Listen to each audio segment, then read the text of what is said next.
मान्सूनच्या आगमनापूर्वी धुळे शहराची अवस्था अत्यंत बिकट झाली आहे।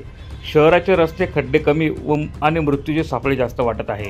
या गंभीर परिस्थितीवर शिवसेना उद्धव बाळासाहेब ठाकरे पक्षाचे विधानसभा संघटक ललित माळी यांनी आज लक्ष वेधत महानगरपालिका आयुक्तांना निवेदन दिले आहे।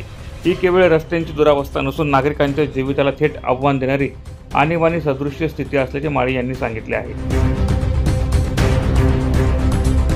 धुळे शहरात पूर्ण खड्ड्यांचं साम्राज्य झालेलं आहे।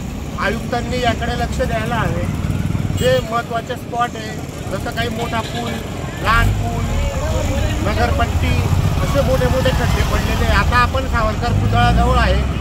या लहान पुलाला कनेक्ट करण्यासाठी हे खड्डे कमीत कमी 1.5 ते पावणे 2 वर्षापासून तसे नागरिकांचे इतके हाल होतात। तसं जे आपण दिसतो या ठिकाणी मोठे खड्डे या ठिकाणी पडलेले आहेत। तर माझी विनंती आहे आयुक्तांना की या सर्व खड्ड्यांकडे यांनी गांभीर्याने लक्ष द्यावं आणि लवकरात लवकर हे खड्डे बुजवणे। सर्वसामान्यांचे हाल, विकासाला खेळ। धुळे शहरातील प्रत्येक नागरिक आज या खड्ड्यांच्या समस्येने अक्षरशः मेटाकुटीला आला आहे। सकाळी कामावर जाण्यापासून ते संध्याकाळी घरी परत येईपर्यंत प्रत्येक प्रवासात खड्ड्यांची यातना सहन करावी लागत आहे। शहरातील महत्त्वाचे चौक, वर्दळीचे रस्ते आणि अगदी गल्लीबोळातील रस्ते हे खड्ड्यांनी भरले आहे। त्यामुळे आयुक्तांनी तात्काळ याकडे लक्ष देऊन धुळ्यातले खड्डे बुजवावे अशी मागणी ललित माळी यांनी केली आहे।